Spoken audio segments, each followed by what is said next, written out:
Live from our 7 Tasmania studios, your nightly news with Rachel Williams begins now. Good evening, everyone. A young man has died following a horror crash on the Arthur Highway at Dunalley.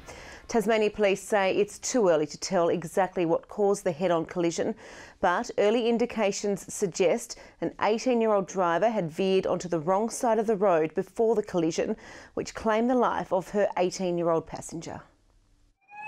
An ambulance responding to a serious incident on the Arthur Highway at Dunalley, where a silver hatchback travelling towards Dunalley and this ute collided at high speed. Police say early indications suggest the 18-year-old female driver had veered onto the wrong side of the road. When two vehicles hit that sort of speed, it does cause quite a lot of damage.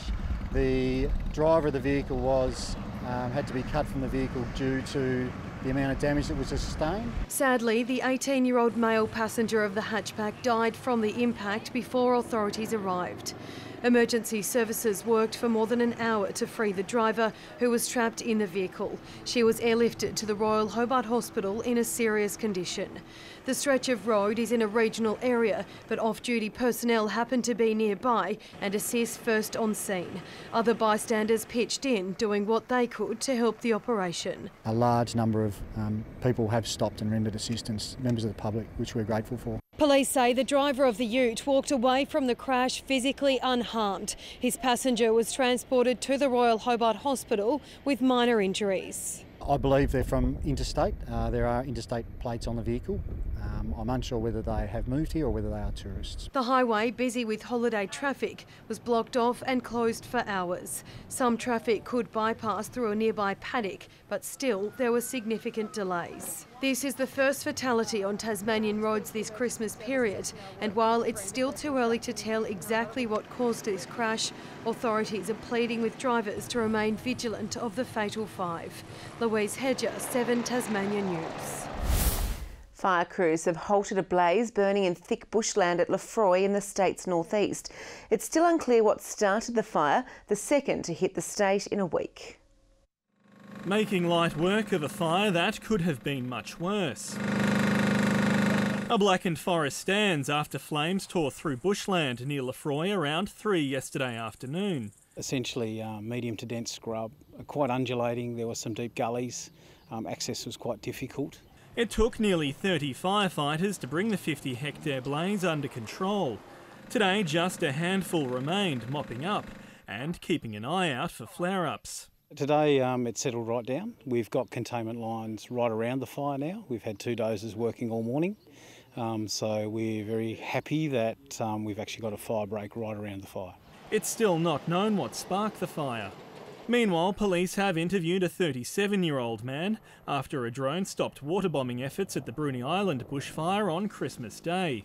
Witness statements are being collected for the Civil Aviation Safety Authority, which will decide what action to take over the alleged incident.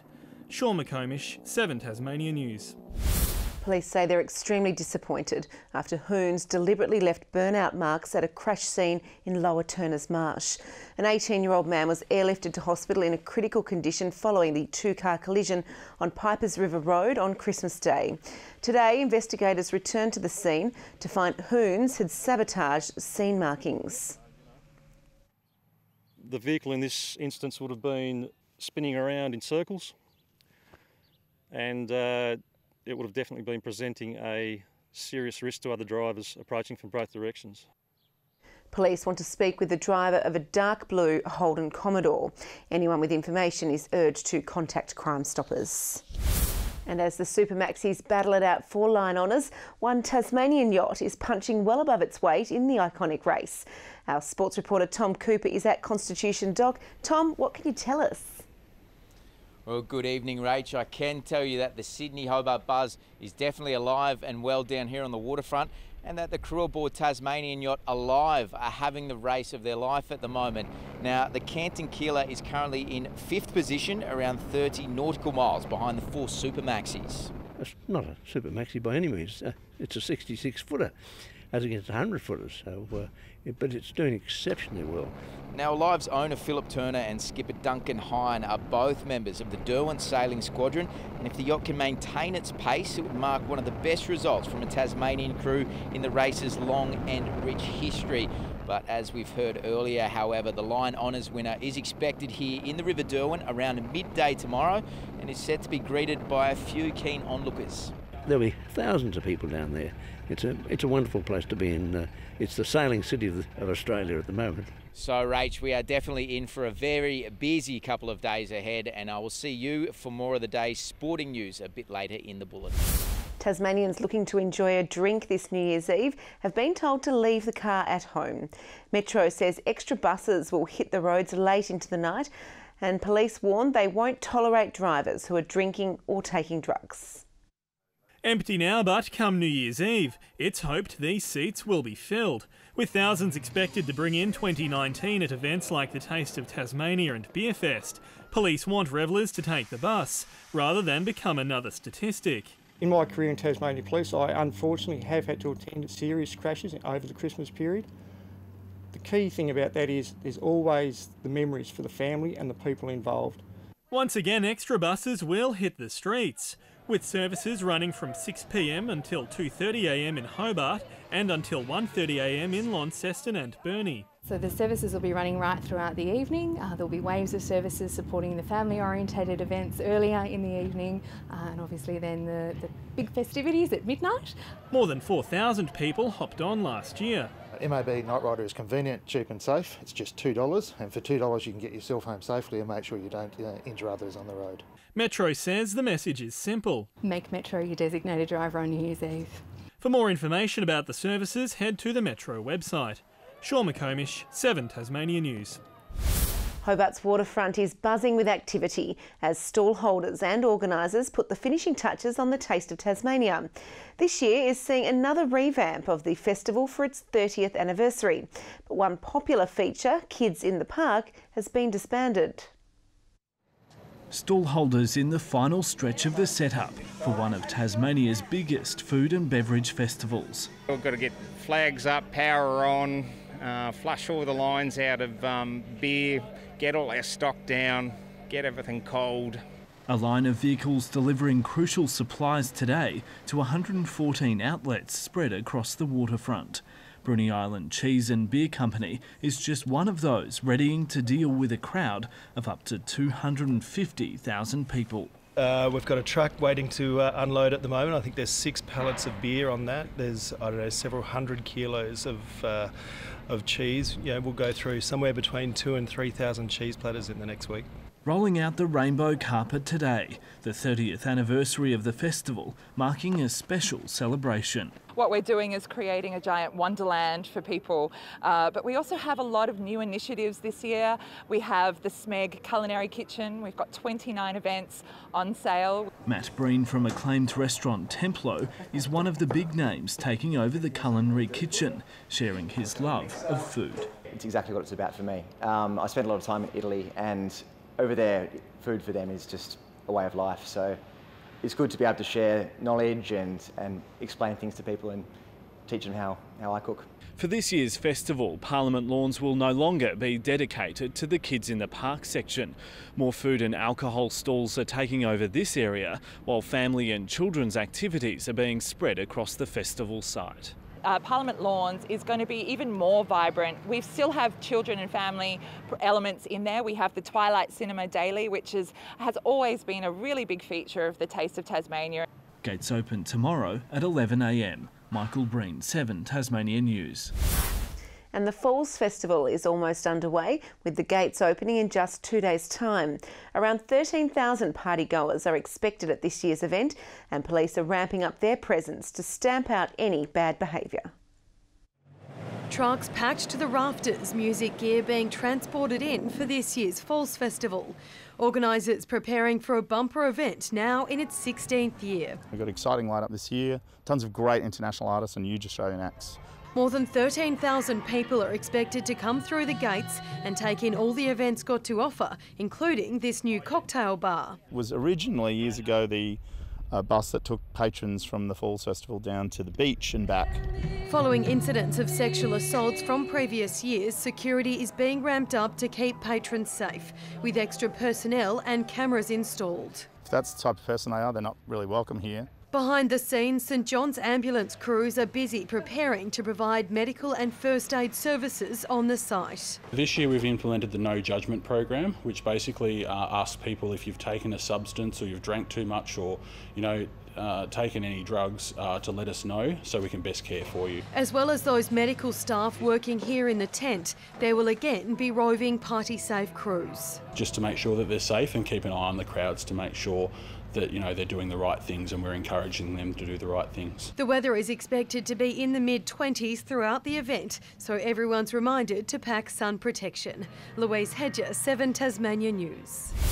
Well, it wasn't quite a cat up a tree, but this afternoon firefighters were called to help a small black kitten trapped in a drain at Austin's Ferry. Crews tried to coax it out using a gentle stream of water. Eventually, after about an hour, it was directed into the hands of a waiting firefighter. It's been taken to the rescue cat safe haven at Penna for veterinary care before being adopted out. Well, we could see the closest finish in the history of the Sydney Hobart tomorrow. The 4 remaining Super Maxis match race right across Bass Strait.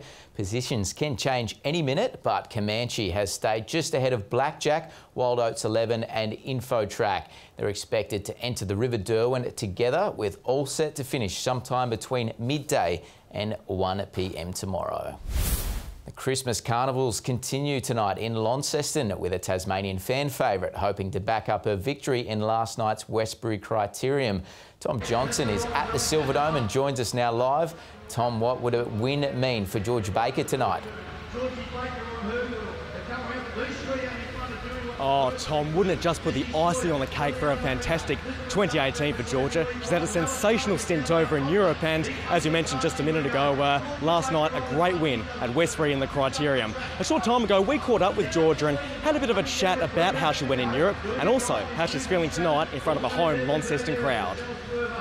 Yeah, I think coming up to the track season this year, it was obviously one of my main goals to go well in the early World Cups, and which was really good. We finished off with a gold medal in the team's pursuit, and I finished 3rd in the Madison as well in Paris, and had some good results in London as well. So it's nice to be back home in Tassie and hopefully carry on the momentum as well here. Yeah, well, you started in terrific form last night in Westbury. How are you feeling about tonight here in Lonnie?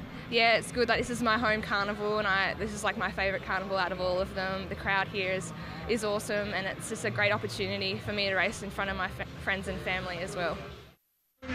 Tonight will be our last chance to see Georgia in action for the year, because she's passing up the final Criterium at Burnie, and that's so she can spend some very well-deserved time with her family here in Launceston before she moves back to Adelaide, where she's based now with the national team. So, Tom, tonight we've got another jam-packed carnival schedule. We've got the cycling, the running, and my personal favourite, the wood choppings on tonight. And as always, we'll have the full wrap of tonight's action in tomorrow night's sport. Back to you.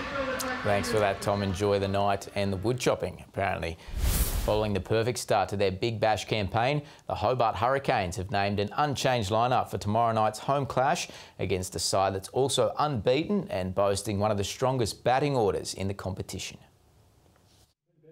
2 wins from 2 matches. Griffith's tenure as new coach couldn't be going any better.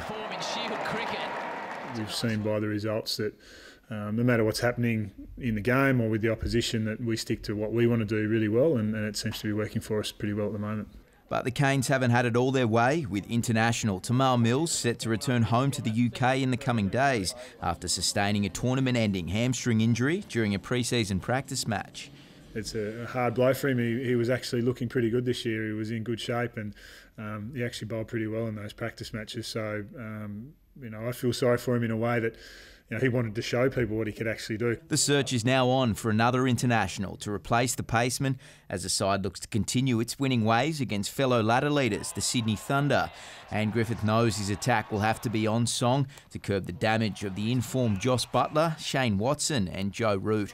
Our bowling group have been really clear on what ball they want to bowl, what field they need to set for it, and they've committed to bowling that ball. So if we can continue on that, then I think we'll go okay. The match begins at 7:15 tomorrow night at Blunston Arena and will be broadcast right here on 7 Tasmania. And finally in sport, the Launceston to Hobart's most famous rivalry has reignited, with Fork in the Road getting the jump on Tilt at Beauty Point this morning. Low winds delayed the start of the race, but the conditions are handing the smaller yachts an advantage. Beauty Point lived up to its name. A crowd converged to see the beautifully still Tamar River. Perfect for fishing, sailing not so much. The calmness had Tilt skipper on edge. A bit apprehensive actually. It's the weather forecast's all over the place and no one knows what's going to go on. Its biggest rival forked out for new team uniforms. The newest crew members gave them the thumbs up. Yeah, we've got two young 17-year-olds, introducing them to the race, and they'll be fine. They'll keep us oldies going. The weak winds delayed the start time by more than an hour. Just after 10, they were off. The lighthouse keeper wished them well as the 26 yachts set off towards the northeast corner of the state. Reigning champion, the Fork in the Road, had by far the best start, setting a mean pace despite the sluggish breeze behind it. Tilt was left playing catch-up. It was stuck behind the line when the starter's gun fired, but caught up to the Fork in the Road later today. Tilt's skipper Peter CRETAN is racing with a smaller crew this year in a bid to reduce the boat's weight. The lighter winds were anything but radical, although that could help some of the smaller yachts cut loose. Organisers say we shouldn't be surprised by some of the roughies. If the big boats run into kind of holes where there's no breeze, the small ones will run up on them, and the small ones will then have a handicap advantage. The first yachts are likely to reach the River Derwent late Saturday. Tom Johnson, 7 Tasmania News. Good evening. It was a mostly cloudy day today. Temperatures were 2 to 8 degrees above average. Launceston reached a high of 27. It was 24 in Hobart and 21 in Burnie and Devonport. 27 also for King Island, 26 at Ouse and Lyowini. Flinders Island got to 25. It was 24 at Grove and Friendly Beaches, 23 at Smithton, St Helens and Strawn, 22 at Maria Island, and Low Head reached a top of 21 degrees. We had patchy mid-level cloud crossing Tasmania today, possible fog over north-eastern maritime areas. On the bigger picture, that patchy low-level cloud also covers central and southern parts of WA, and there's embedded thunderstorms covering the Kimberley. Tomorrow, a trough crosses over Tasmania, extending northwest into WA. A ridge persists over the eastern mainland. Northwesterly winds 5 to 15 knots, reaching 20 about the east, swells up to 2 metres. A mostly sunny day in Hobart tomorrow, 25 degrees, Huonville a top of 29, 30 degrees in Campania. Launceston also pushing 30 with a morning shower or two, Devonport 25, 26 in Georgetown. 25 in Burnie, Strawn 23, 26 for Wynyard. A partly cloudy day for St Helens 29, the same for Swansea 27, and a mostly sunny day for Port Arthur 24 degrees. The UV will be extreme across most of the state. On Sunday, rain likely in the west and north, clearing in the morning. Showers about the far northeast on Sunday, but fine elsewhere. And a mainly fine day on New Year's Eve with a chance of showers in the northeast during the day. Taking a look around the country tomorrow, a partly cloudy day in Perth, 26, a sweltering 39 degrees in Adelaide and Canberra, 34 for Melbourne, Sydney a top of 31 and 30 degrees in Brisbane. And we've got a bit of cloud about the state at the moment. Hobart partly cloudy 21, Launceston mostly cloudy 23, and Devonport also mostly cloudy 19. Thanks, Rach. Thanks for that, Judy. That's all your news for now. Thanks for joining us. Have a great evening. Good night.